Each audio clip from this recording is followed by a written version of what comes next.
दोस्तों मैं भी बिना कुंडी लगाकर सोती, काश मैं भी लड़का होती।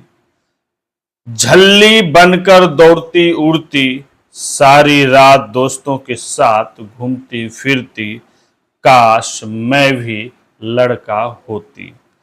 कहते सुने सुना है सबको कि लड़की को पढ़ाइए लिखाइए और मजबूत बनाइए।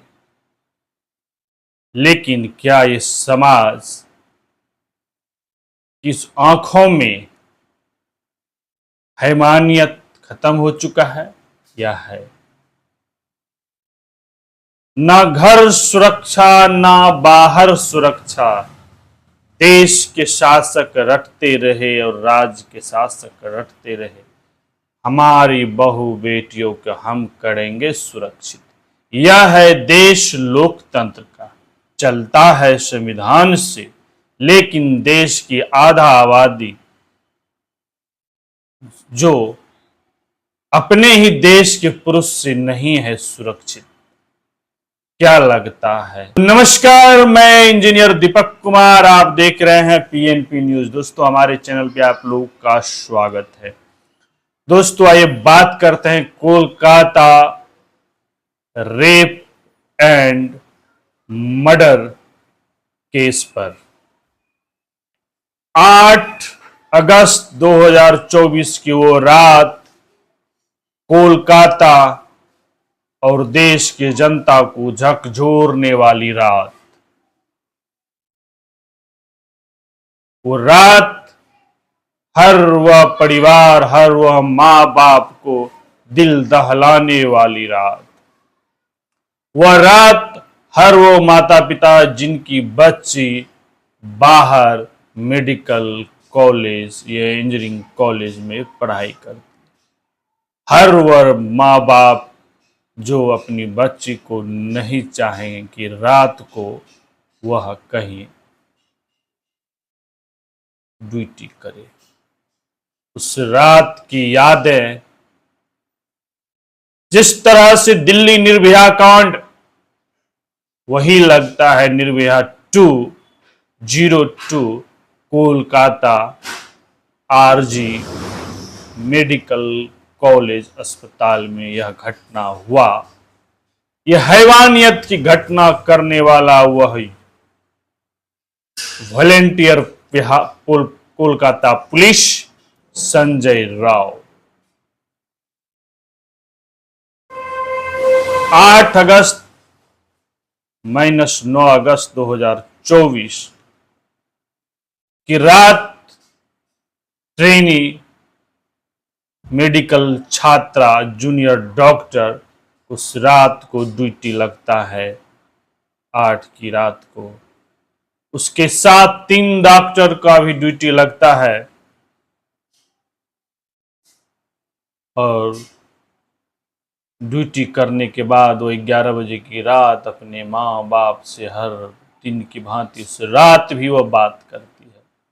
उसके बाद अपने दोस्तों के साथ करीब मध्यरात्रि के साथ वो खाना खाती है। बाहर से डिलीवरी बॉय से खाना मंगवाती है, होम डिलीवरी बॉय से, और खाना खाती है। और 2 बजे की रात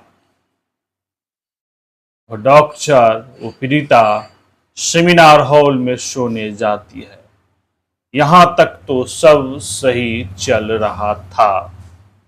दोस्तों वह सवाल और बातें बनती है संजय राव। संजय राव वह व्यक्ति है जिसका पकड़ पुलिस के बड़े बड़े पदाधिकारी तक था। कहता है वो पुलिस, कोलकाता पुलिस वॉलंटियर में ज्वाइन किया था 12,000 के महीना। उसका ड्यूटी था इस हॉस्पिटल में अगर कोई भी प्रशासन के पुलिसकर्मी भर्ती होता था तो उसका दवाई लाना, लेकिन उस दिन ऐसा कोई नहीं था। लेकिन बताया जा रहा है कि वह किसी पेशेंट को देखने 11 बजे दिन में भी आया था, फिर वह दोपहर में भी आया, फिर रात को वह 11 बजे आया और किसी पेशेंट से मिलकर वह निकल गया और पिछले गेट से अपने वैन में जाकर वह वहां दारू पिया। दारू पीने के बाद बताया जा रहा है कि संजय राव को जो है पॉर्न मूवी देखने का लत था और उसने उस नॉर्मल मूवी नहीं देखता था, वो उस तरह का मूवी देखता था जिसमें हैवानियत की तरह जो है लड़की के साथ हैवानियत की गंदगी काम किया जाता था। उस तरह का उसे मूवी देखने का जो है आदत था और वह दारू बराबर पीता था। यह भी पता चला है संजय राव की 4 शादियां हुई थी, 3 पत्नी छोड़ दी और चौथी पत्नी बीमारी से मृत्यु हो गया।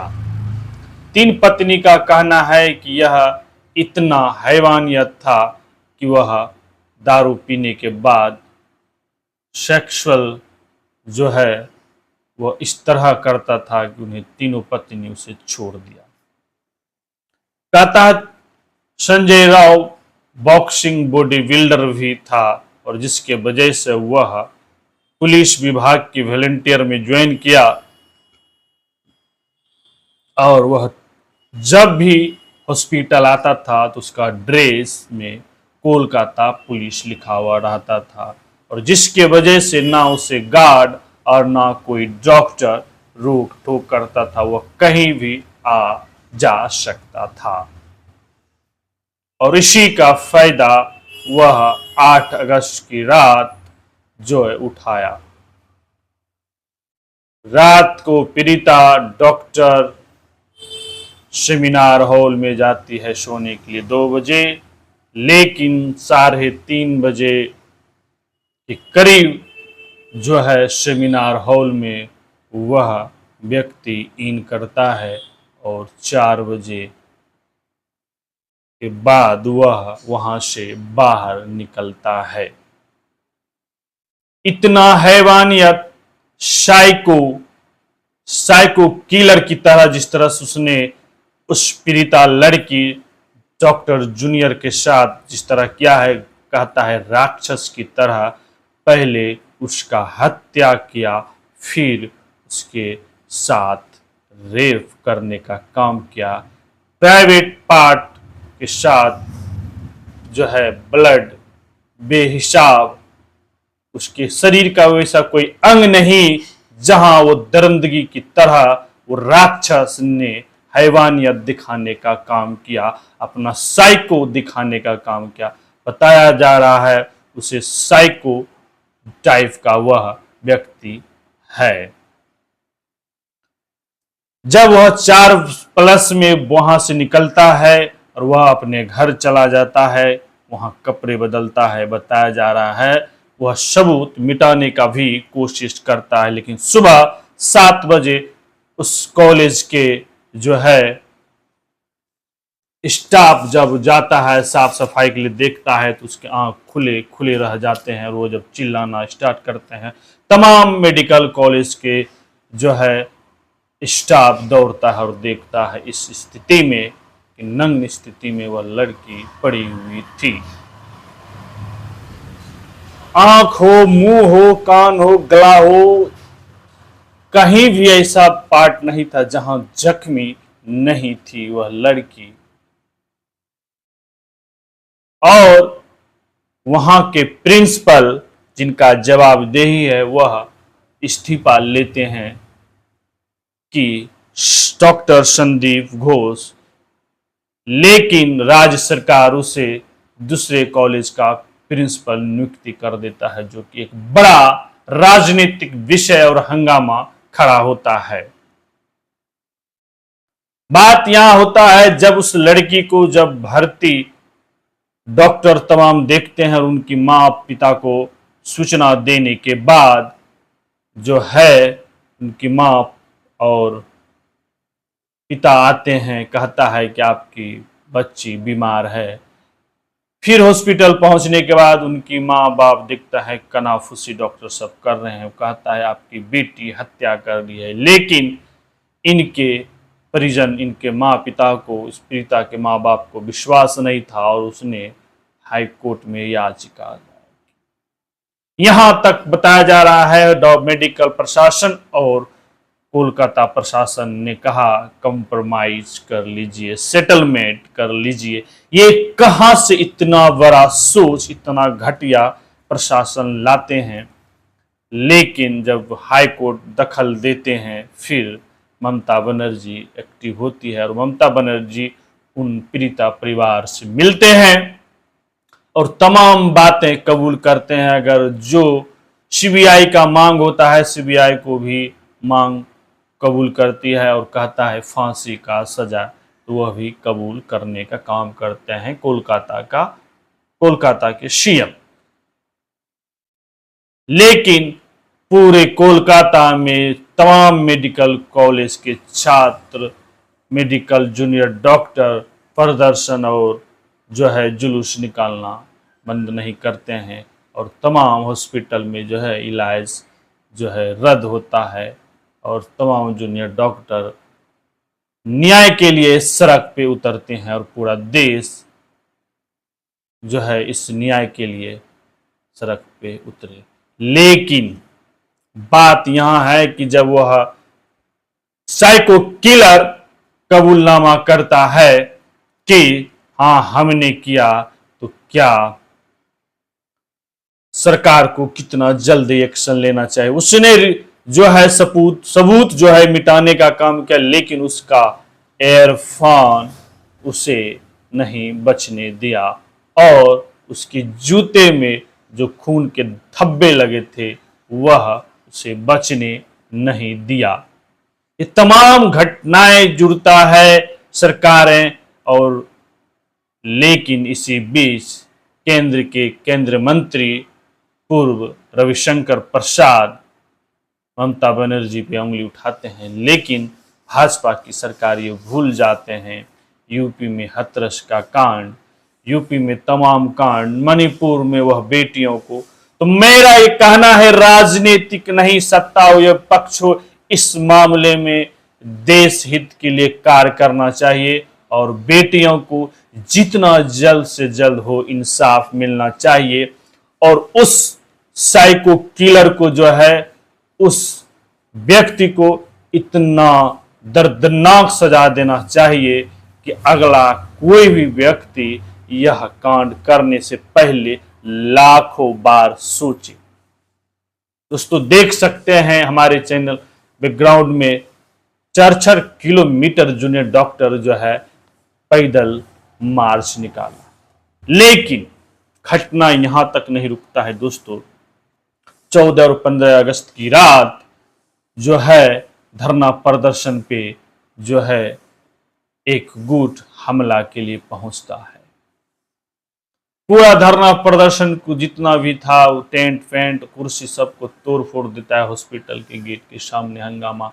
लेकिन वहां के जो जूनियर डॉक्टर के प्रतिनिधित्व था उसने तमाम लड़की को अंदर तब तक में भेज दिया था, लेकिन संभला नहीं प्रशासन, आंसू गैस तक किया, तब जाकर वह भीड़ को काबू कर पाया।